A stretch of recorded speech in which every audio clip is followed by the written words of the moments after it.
बिस्मिल्लाहिर्रहमानिर्रहीम। अस्सलाम वालेकुम व्यूअर्स, वेलकम करता हूं मैं आपको अपने चैनल एजाज ग्रीन लाइफ पर। दोस्तों, ये मोतिये का पौधा है। इसके ऊपर बहुत ही खूबसूरत और भीनी भीनी खुशबू वाले फूल जो हैं वो आना शुरू हो चुके हैं। तो इसके ऊपर ज़्यादा फूल कैसे लिए जाते हैं, इनकी ग्रोथ को कैसे बेहतर किया जाता है, दोस्तों आज की वीडियो में इसको भी डिस्कस करेंगे। इसके फूलों को इस्तेमाल करते हुए हम अपने घर के कमरों को किस तरह खुशबूदार बना सकते हैं। तो दोस्तों, सारा सीज़न जो है हम अपने घर के कमरों को खुशबूदार बना सकते हैं। तो आज की वीडियो में इसको भी डिस्कस किया जाएगा। इसके अलावा हमने इसकी कब गोडी करनी है, कौन सी इसको खाद देनी है, तो दोस्तों ये सारी चीज़ें जो है आज की वीडियो में अब जानेंगे। दोस्तों, मोतिये के पौधे के मुख्तलिफ़ इलाकों में मुख्तलिफ नाम हैं। थोड़ा सा इनके फूलों के साइज़ और बनावट में भी फ़र्क होता है। हम इसको मोतिया कहते हैं, लेकिन मुख्तलिफ इलाकों में इसको जासमीन, मोगरा या कुछ इस तरह के ही दूसरे नाम हैं जिनसे इनको पुकारा जाता है। लेकिन दोस्तों, सबकी खुशबू जो है बड़ी बेहतरीन होती है और इसको बड़े शौक़ से उगाया जाता है। तो इसको दो तरह से दोस्तों हम इसकी प्रूनिंग करते हैं। एक सॉफ्ट प्रूनिंग होती है, एक हार्ड प्रूनिंग होती है। 3 साल पहले इस पौधे को लगाया था, अब ये काफ़ी बड़ा हो चुका है। तो इसकी मैंने हार्ड प्रूनिंग कर दी थी, क्योंकि बहुत पुराना पौधा हो जाए तो आप इसकी हार्ड प्रूनिंग कर सकते हैं, क्योंकि इसकी टहनियाँ जो हैं वो हार्ड हो चुकी होती हैं, इसलिए कोई प्रॉब्लम नहीं है।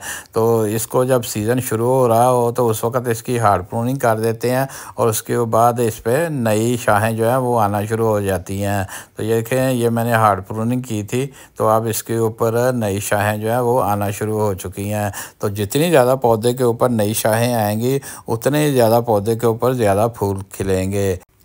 फरवरी के महीने में मोतिये के पौधे की प्रूनिंग कर देते हैं और मार्च के महीने में इसकी नई शाखें आना शुरू हो जाती हैं और अप्रैल के महीने में इसके ऊपर कलियां आना शुरू हो जाती हैं और फूल खिलना शुरू हो जाते हैं। तो इस वक्त इस पौधे के ऊपर फूल खिलना शुरू हो चुके हैं और ये देखें, बहुत ज़्यादा तादाद में इसके ऊपर फूल आ रहे हैं। मई जून के महीनों में तेज़ गर्मी होने की वजह से इनके फूलों का साइज़ छोटा रहता है। ये शाम के वक्त खिलते हैं और दूसरे दिन सुबह सूरज की धूप की वजह से ये काफ़ी ज़्यादा मुरझा जाते हैं। तो इन मुरझाए हुए फूलों को हमने उतार देना है, ताकि यही एनर्जी जो है हमारे दूसरी कलियों को मिले और वो अच्छे फूल खिल सकें। जून के तीसरे महीने में बारिशों का आगाज़ हो जाता है, तो उस वक़्त पौधे की हालत और ज़्यादा बेहतर हो जाती है। अब इसके ऊपर और ज़्यादा नई नई कलियां आना शुरू हो चुकी हैं और इसके ऊपर फूल भी खिलेंगे। पत्तों का कलर भी पैरेट ग्रीन हो चुका है और मौसम में भी हल्की हल्की नमी है और ठंडक हो चुकी है। तो दोस्तों, जब पोजीशन ये आ जाए तो हम अपने पौधे को गोडी करके फर्टिलाइज़र दे सकते हैं। तो ये मैंने इसकी गोडी जो है वो शुरू कर दी है।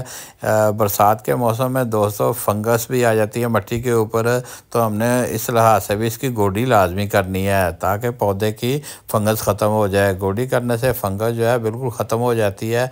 तो जब भी दोस्तों खाद पौधे को देनी है तो पहले आपने गोडी कर लेनी है। गोडी करने के बाद हम खाद देंगे तो इसका रिज़ल्ट बेहतरीन मिलता है।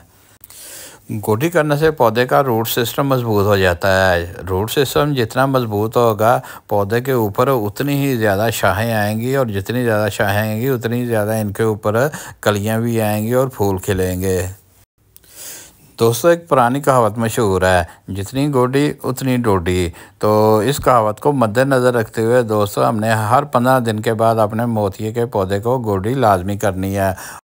गोडी करने के बाद ये मैं डीएपी खाद दे रहा हूँ। तो दोस्तों, जब भी मैंने खाद देनी होती है तो खाद को बदल लेता हूँ।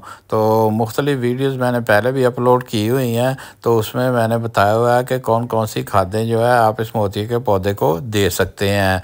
और आप वहाँ देख सकते हैं कि कितनी अच्छी पौधे ने ग्रोथ ली है। 3 सालों में ये हर साल बहुत ज़्यादा इसके ऊपर फूल खिलते हैं और बहुत ज़्यादा खुशबू भी आती है।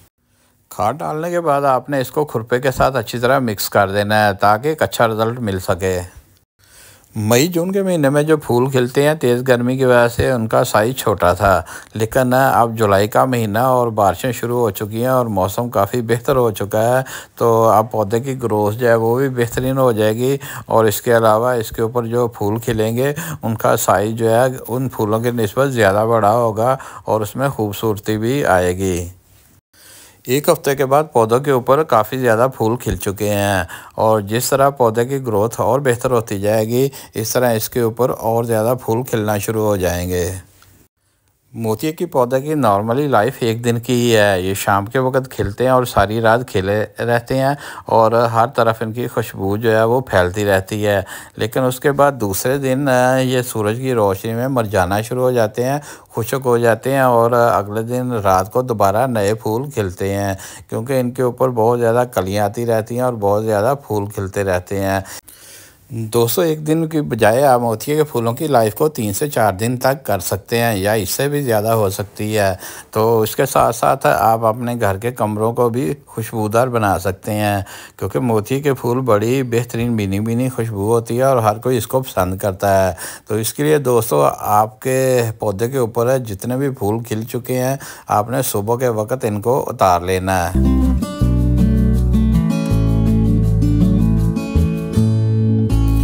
अब दोस्तों, आपने किसी भी बाउल में पानी ले लेना है। अब इन मोतिये के फूलों को हम पानी में डाल देंगे। पानी में डालने से इन फूलों को नमी मिलती रहेगी और दोस्तों, इस तरह इनकी लाइफ जो है वो 3 से 4 दिन तक हो जाती है और ये पानी एवेपोरेट होता रहता है, यानी बहारात बन के कमरों में उड़ता रहता है, तो जिससे इनकी खुशबू जो है पूरे कमरे में फैल जाती है।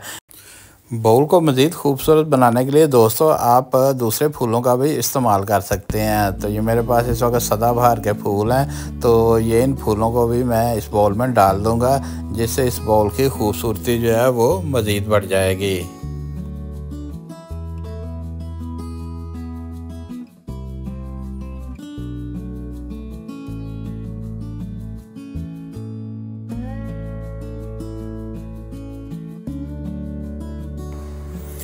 उम्मीद है दोस्तों, आज की वीडियो आपको पसंद आएगी। जो दोस्त मेरे चैनल पर नए हैं वो इसको लाइक और सब्सक्राइब कर लें और साथ ही बेल आइकॉन को भी प्रेस कर लें, ताकि मेरी आने वाली वीडियो का नोटिफिकेशन आपको फौरी तौर पर मिल सके। मिलेंगे नेक्स्ट वीडियो में। ओके, अल्लाह हाफिज़।